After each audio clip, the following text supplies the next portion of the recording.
Hi everyone, it's Deborah.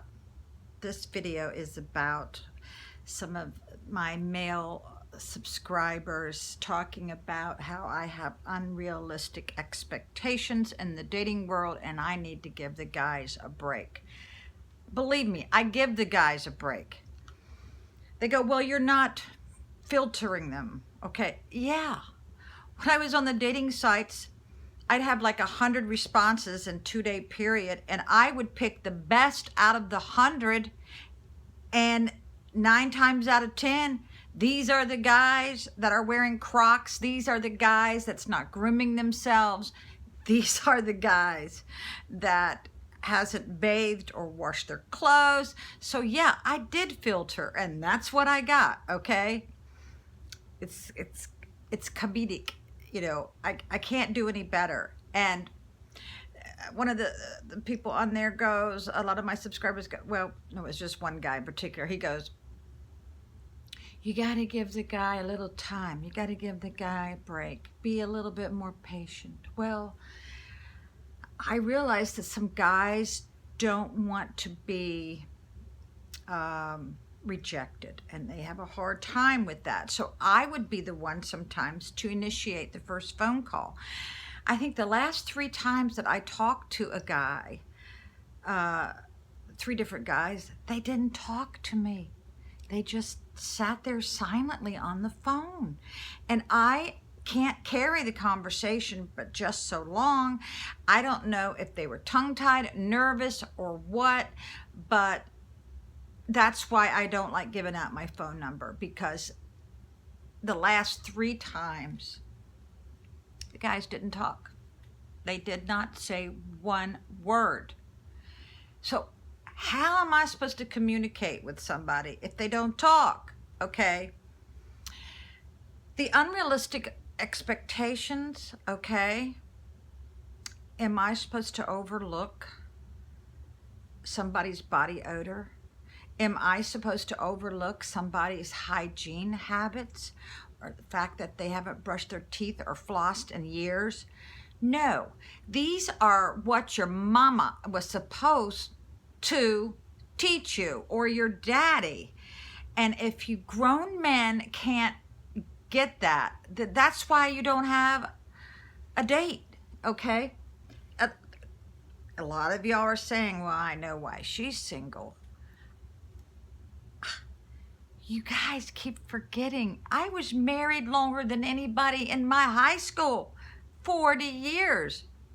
Now, that's not the case now, I'm sure, but at the time, 40 years is a long time to be married. So for all you guys and girls who say, oh, I know why she's single, it's not because I'm picky.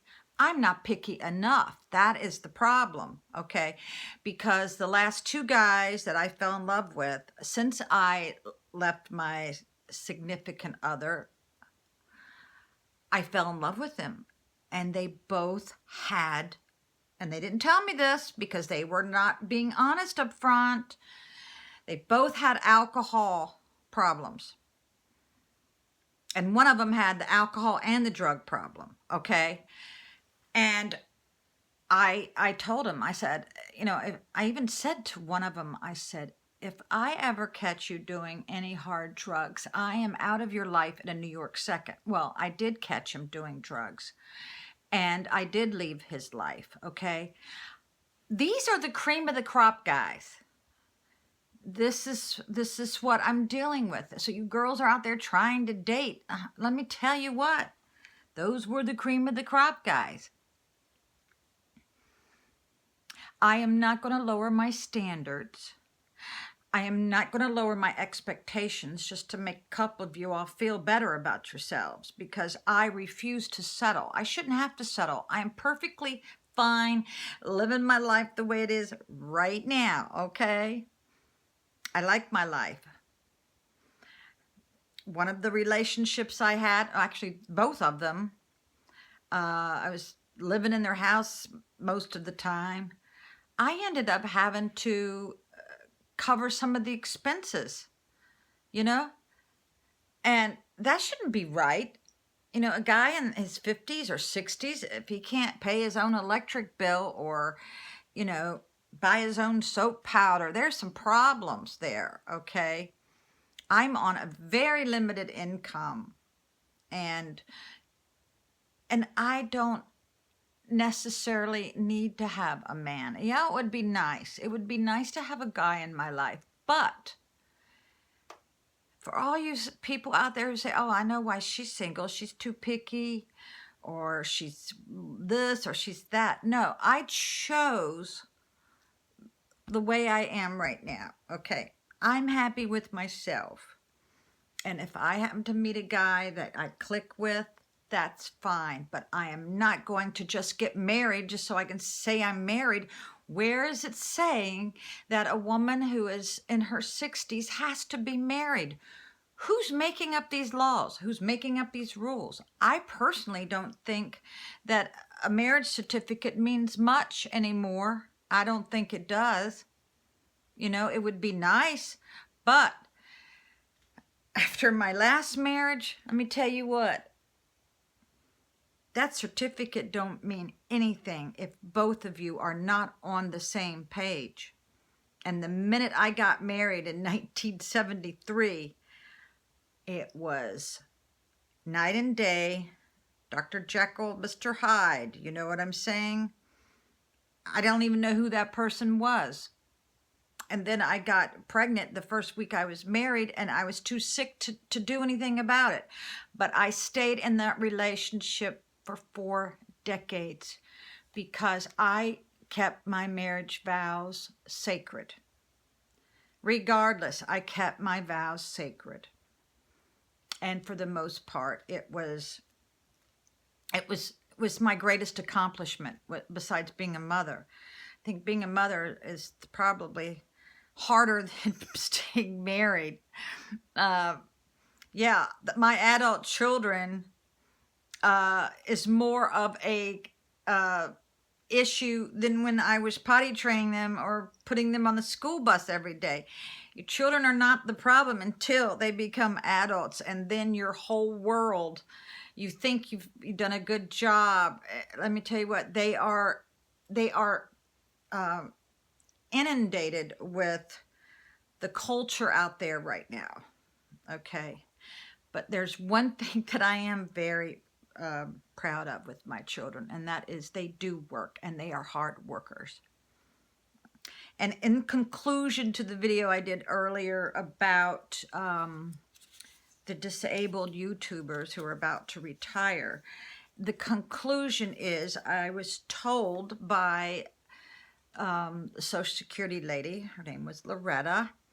She says, run out your 9 times. I've got like 4 times left to make as much money as I can.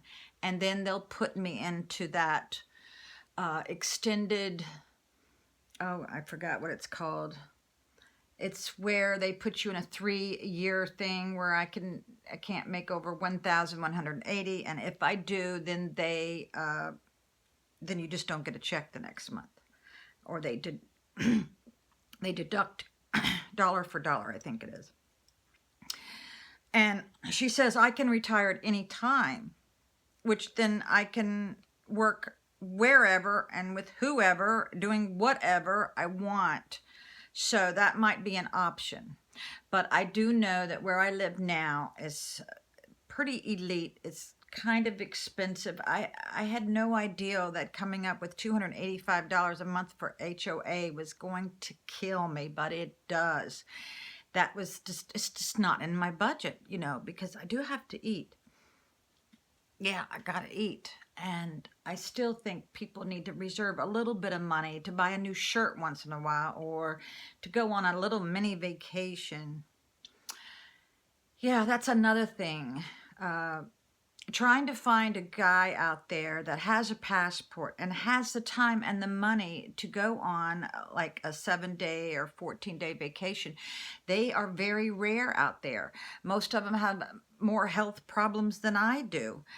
I remember I went on one date last summer, and the guy was talking about his ailments the whole date. The whole entire date. And every time he moved or walked, something else was hurting. And, and I'm going, oh my God. I remember one date I had in Tappahannock was the guy was talking about his colostomy bag while I was eating Mexican beans and rice. Oh my God. Yeah. So I refuse to settle. I don't have to be married to be happy, okay? So let's stop those kind of comments and quit saying, oh, I know why she's single. I'm single because that's the way I want it for right now, okay? I've had 2 guys that asked me to marry them in the last 9 years, all right? So your comments are not very well taken with me, okay? All right, good night, bye.